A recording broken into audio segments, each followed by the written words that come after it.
Hi guys, আপনাদের সামনে আজকে আরেকবার তুলে ধরবো যে ধনে পাতা কীভাবে সতেজ রাখা যায়। এবং আরেকটা আছে, মার্কেট থেকে সকালে গিয়েছিলাম মার্কেটে, তো সেখানে নিয়ে এলাম ধনে পাতা। এই দেখুন বাঁ পাশের যে রয়েছে এটা ধনে পাতা আছে। তো ধনে পাতা কীভাবে এই বোতলটিতে বা এই পাত্রটিতে কীভাবে অর্ধেক পূর্ণ জল, অর্ধেক জল ভর্তি পাত্র, তার সঙ্গে রয়েছে হচ্ছে ধনে পাতা। একে আমি 4-5 দিয়ে রেখে দেবো, সেই জন্যে সক্রিয়ভাবে যাতে থাকে, পাতাগুলো যাতে সতেজ থাকে। তো এটা করলাম। এবং এবার ডান পাশে আরেকটি দেখতে পাচ্ছেন, এটি হচ্ছে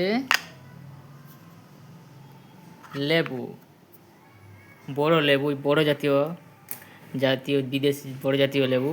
সে লেবুটিকে কী করছি না, এটা করছি আমি আচারের জন্যে।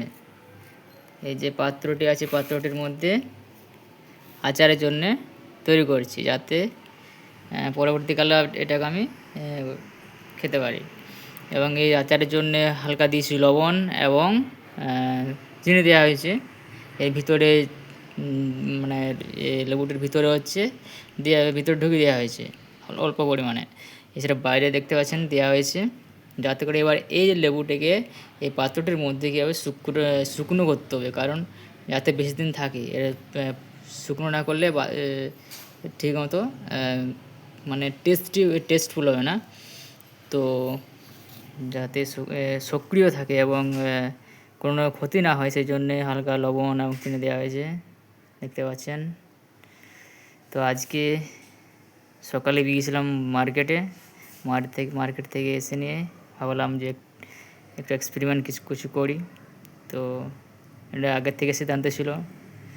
ঠিক আছে, আপনাদের অসংখ্য ধন্যবাদ। আপনারা ভালো থাকবেন। আমার চ্যানেলটিকে সাবস্ক্রাইব, লাইক করে দেবেন, কমেন্ট করবেন অবশ্যই।